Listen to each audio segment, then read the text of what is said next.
श्री राम और कौशल्या संवाद वनवास जाते वक्त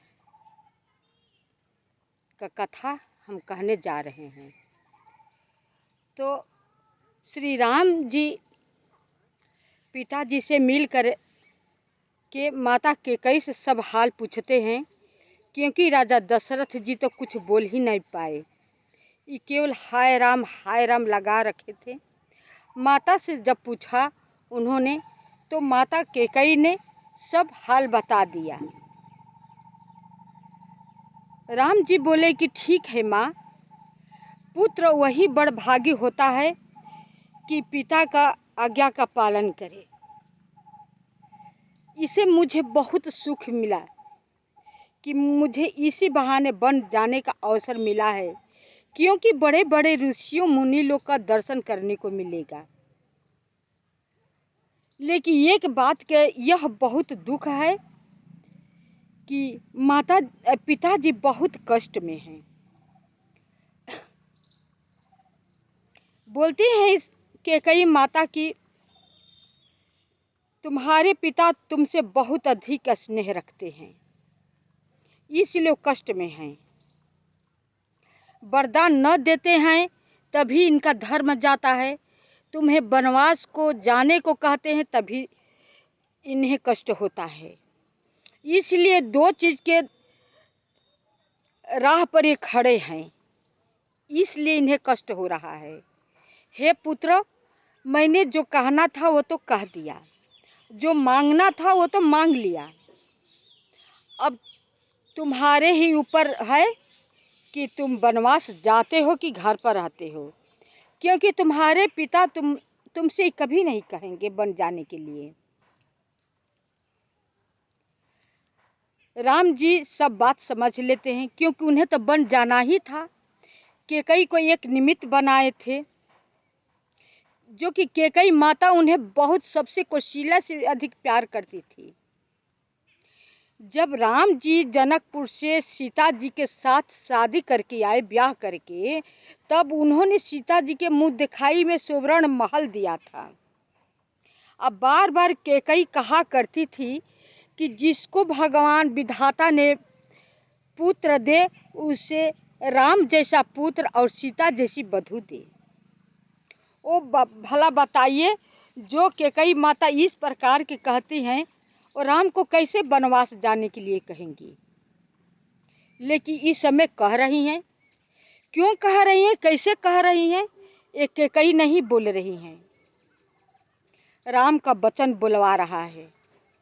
क्योंकि कैकेयी माता से राम जी ने पहले ही से वचन मांग चुके थे, बहुत पहले से।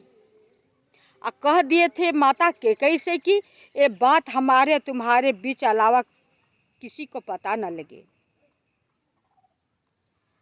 फिर देवता लोग भी सरस्वती को बहुत प्रेरित करके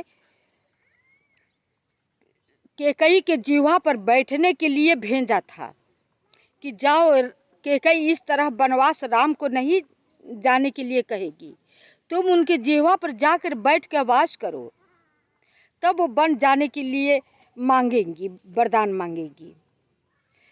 जो कि सरस्वती जी नहीं आना चाहती थी और मन ही मन धिक्कारती हैं कि कहते हैं कि देवता लोग को उच्च श्रेणी होता है, उच्च श्रेणी को होते हैं, लेकिन ये लोग तो नर से गिरे हुए हैं। अपने स्वार्थ के लिए ये लोग किसी की भलाई भी नहीं देख सकते हैं। उधर राम का राज्याभिषेक होने जा रहा है तो ये लोग राम को वन जाने को मांग रहे हैं। तो उसी समय सरस्वती जी देवता लोग धिक्कारते हुए बोली हैं कि नाम चीनी का है, स्वाद तो चोटा कभी नहीं है। ये कह करके सरस्वती जी आकर के कैकेयी के जीवा पर बैठ जाती हैं। तब कैकेयी मंथरा की सारी बात मानने लगती हैं। राम को वनवास जाने के लिए मांगती है राजा दशरथ जी से, जो कि राजा दशरथ जी लाख बार समझाने की कोशिश की कि तुम मान जाओ, राम को वन जाने का वरदान मत मांगो, 2 के बदले 4 वरदान मांग लो, लेकिन राम को घर ही रहने दो। लेकिन कैकेयी कहाँ से माने? कैकेयी मानने के लिए तैयार न थी। ये राम को सब बात मालूम था, इसीलिए राम कैकेयी माता को कभी दोषी नहीं ठहराया, क्योंकि राम पहले से सब कुछ जानते थे। जब सब दृश्य देख लिए पिता की यहाँ से, कैकेयी माता का वचन सुन लिए, तब कहते हैं अच्छा ठीक है माँ, पुत्र वही जो होता है कि पिता के आज्ञा का पालन करे।